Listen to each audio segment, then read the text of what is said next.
Hey, welcome to BreitWerks. I love making videos about SCs, especially this car. This car's so much fun to drive. Last night I took it home to put some miles on it. Probably put, I don't know, 20 miles on it between going to the non-ethanol fuel place and all that. But one thing I noticed, and it got me thinking, probably too much.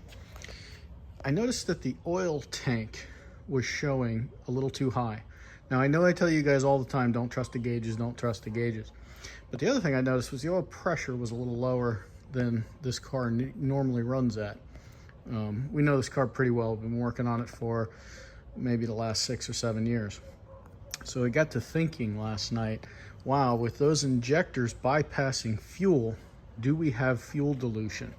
So we could possibly have fuel dilution. Now, the only way to know definitively is to take an oil sample, send it out, have it tested. By the time you are done doing all that, you might as well just put $100 worth of oil in the thing and know that it's good. So we're just going to change the oil. But if I find anything cool when it's draining, we'll see if we see any evidence of fuel.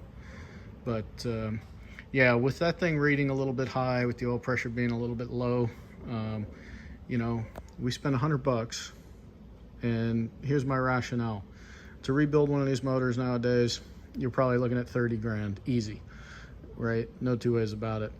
So if we can lower the chance of an engine rebuild being required by 10%, that's 3 grand. So if we spend $100 to lower our risk by 3 grand, absolutely. See, this project management shit, it works for car stuff too.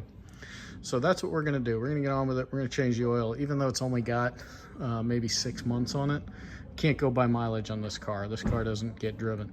So we're gonna put some fresh oil in it before we send it home. That way we know it's rock solid, or at least as rock solid as 125,000 40-year-old motor can be.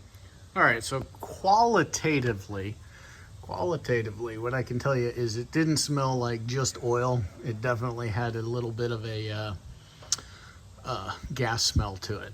And really, the only reason I knew that was because of the foul smelling, nasty gas.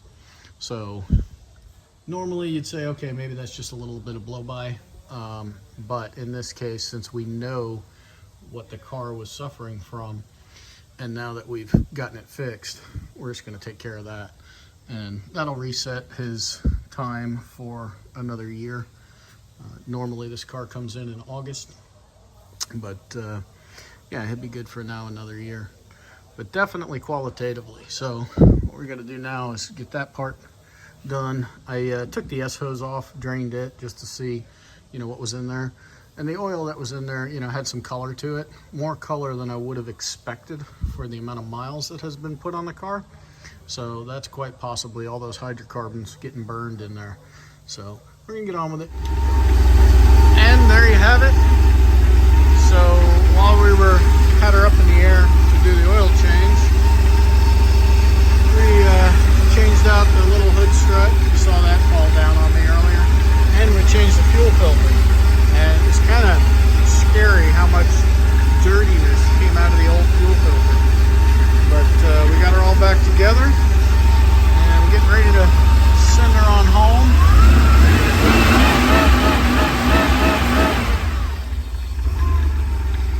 Might amp the idle up. It's cold right now, so give it a little time to warm up. But hey, thanks for watching. These 911SCs are amazing cars.